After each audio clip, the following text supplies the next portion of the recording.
The scent of scorched sagebrush drifted through the evening air, mixing with the dusty plains below. Orange fire painted the horizon as darkness crept across the sky, leaving behind a silence so ancient it seemed woven into the land itself.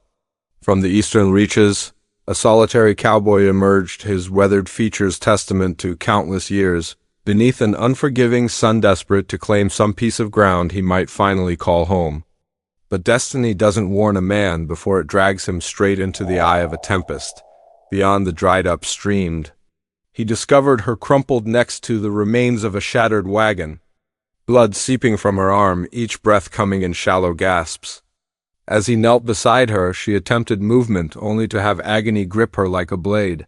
"Stay still," he breathed, holding her steady. "You need to remain calm." Her eyelids lifted, those eyes shadowed with terror yet burning with defiance.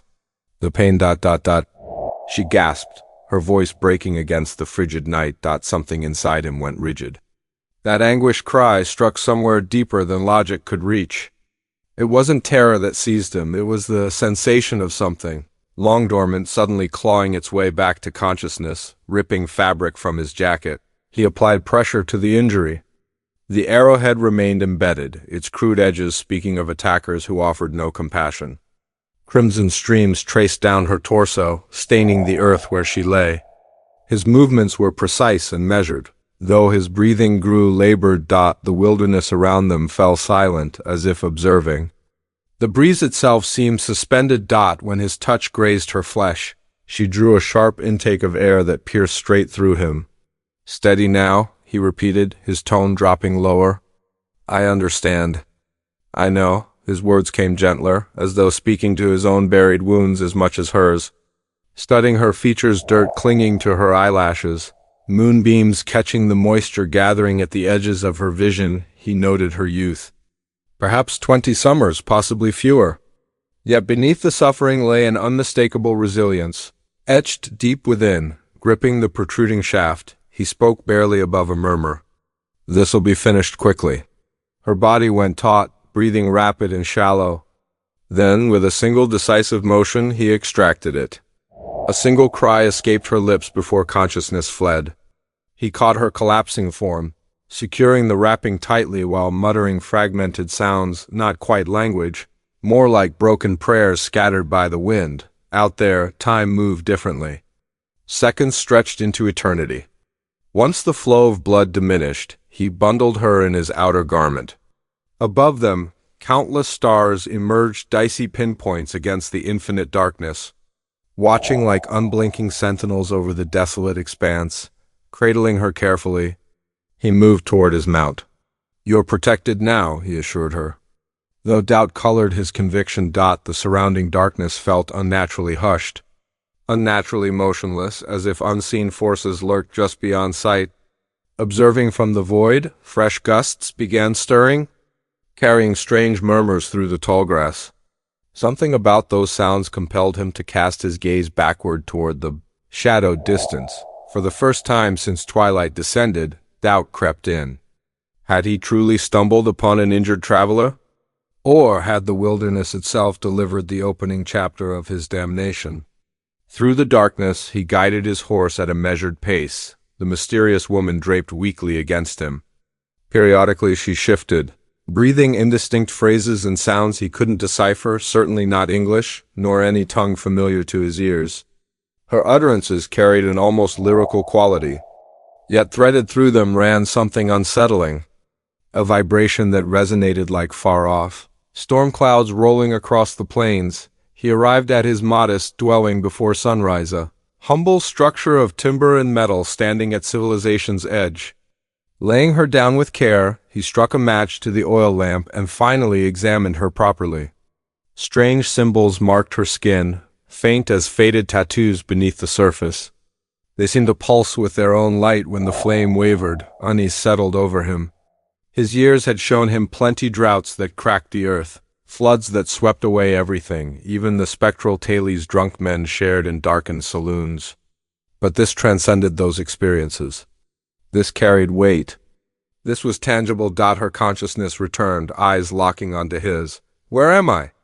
Her question emerged as barely more than breath. My homestead, he answered gently. Found you injured? Arrow through your shoulder. Concern crossed her features as she glanced doorward. They'll track me here? His pulse quickened. Who will? She directed her attention toward the window, beyond which the hills rose. The dawn winds moaned softly, rattling the wooden slats. Those who pursue me. Their hunt never ends until the earth itself surrenders to slumber. Comprehension eluded him. Not immediately, but something in her inflection suggested this wasn't merely outlaws on her trail. Her words carried ancient weight, something that raised the hairs along his neck. Standing, he filled a metal cup with water and extended it toward her. Her fingers met his as she accepted, and peculiar warmth traveled up his forearm. Not burning, not painful, just a sense of familiarity, of recognition. Saving me was foolish, she said, barely audible. Men who make that choice rarely see another dawn. A dry laugh escaped him. Never been accused of making sensible decisions. They remained there without speaking, the wind's voice their only companion. Daylight had arrived, yet cold lingered stubbornly. Then a noise, distant, subtle, like timber groaning under strain.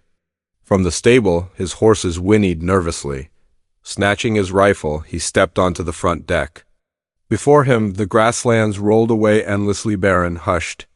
Yet far off, where heaven kissed the horizon, motion caught his attention. 3 silhouettes, impossibly tall and wavering. He rubbed his eyes. They'd disappeared. Turning back indoors, he found her on her feet now. Unsteady but vertical. They've located me, she breathed. Her voice layered strangely, as though 2 speakers occupied one throat. One mortal, one decidedly not. What do you mean? He demanded, but before explanation could come, the floor trembled beneath them. The hanging lantern swung wildly. Deep rumbling rose through the wooden planks like subterranean thunder. Her eyes ignited with luminescence. Listen carefully, she urged. Once darkness returns, you must remain inside these walls. Whatever sounds reach your ears, ignore them. Give me your word. He swallowed against the tightness in his throat. He'd witnessed tempests rip across this territory, watched strong men crumble beneath forces they couldn't articulate. Yet nothing compared to the dread coursing through him now. Still, he gave a single nod. You have it. I swear. She lowered herself back onto the mattress, fingers clutching the fabric desperately. Thank you, came her whisper. Because when starlight fills the sky again, they'll seek us both. Beyond the walls, shadows gathered along the horizon, despite the hour being nowhere near evening. The atmosphere grew dense, oppressive, unnatural. Every instinct screamed warning. The wilderness was holding its breath once more, anticipating something's awakening. And in his marrow, he understood whatever began at that destroyed wagon wasn't reaching conclusion. It was merely beginning.